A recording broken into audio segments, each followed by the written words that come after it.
গ্যাসের দাম বাড়াই দিবে, তখন আমরা আবার সবার পাম্পে অ্যাভেলেবেল গ্যাস পাবো। ওখানে টাইগার বাসে পুলিশে ধরে নিয়ে নিছে 300 টাকা। এখানে এসে 10টা বাজে সিরিয়াল দিছি, এখন তো 1টা বাজে, এখন পর্যন্ত গ্যাস পাইনি আমি।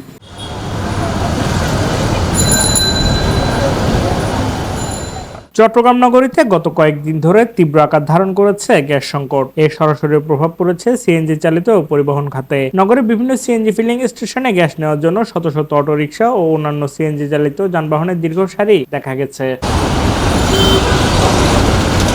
সোমবার নগরের বিভিন্ন সিএনজি স্টেশন ঘুরে দেখা যায় ভোর থেকে চালকরা লাইনে অবস্থান নিয়েছেন, কিন্তু দীর্ঘ সময় অপেক্ষার পরেও অনেকে পর্যাপ্ত গ্যাস সংগ্রহ করতে পারেননি। এতে চালকদের মধ্যে চরম ক্ষোভ ও হতাশা বিরাজ করছে।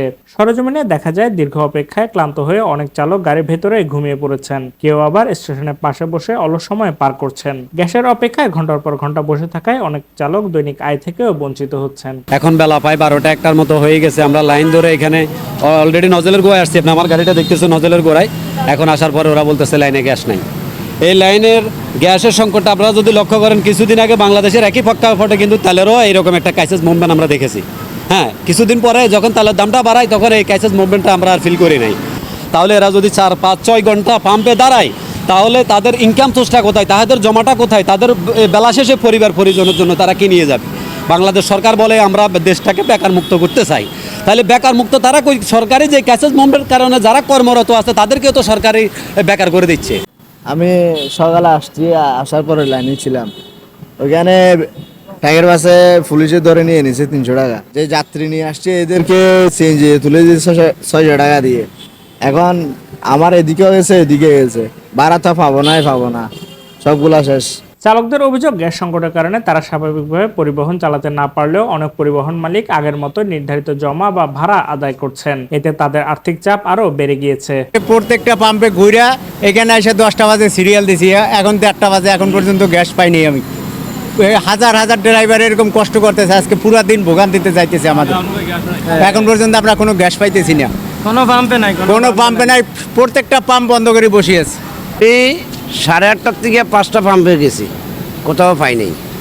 না পাওয়াতে লাস্ট টাইমে এখানে সিআরবি 7-5টা মরতন লাইন দিছি, এই পর্যন্ত আছি। এখন কোম্পানি বলে যে চেষ্টা করো, এই পাম্পে যাও, এই পাম্পে যাও, ইনকামে একটা কম নেই, ইনকাম দিতে হবে, গ্যাস লও না লও। এখন আমরা ইনকামটা করতেন তুমি আর গ্যাস লোমও করতাম। গ্যাস নাই, গ্যাস যা আইছে আধা ঘন্টা দিছে, পাম্প বন্ধ করে দিছে। এখন কয়টা বাজে আমরা যাই পাম্পে, জিজ্ঞেস করি কয়টা বাজে আসে, আমরা নির্ধারিত টাইম দিতে পারছি না। আমাদের তো কষ্ট হচ্ছে, প্রচুর কষ্ট। আমরা খানা দানা নাই, কোনো কিছু নাই, আমরা উপাস বই রয়েছি। এখন আমরা সরকার কাছে আবেদন করব, আমরা ইনকামও বেশি, 1030 টাকা ইনকাম কমও দিতে পারবো না কোম্পানির করে। কোম্পানির কম দিতে চাইলে কইব বাকি খাতাত লেখি রাখি। আপনি প্রতিটা গ্যারেজে যান, প্রতিটা খাতার মাঝে বাকি আছে। আর কি আমরা এই সিরিয়াল দিয়ে বেরোছি, সকাল 8টার থেকে সিরিয়াল দিয়েছি, অর্ধেক পথে আইসি মাত্র না, এই পাম্পও বন্ধ করে দিয়েছে।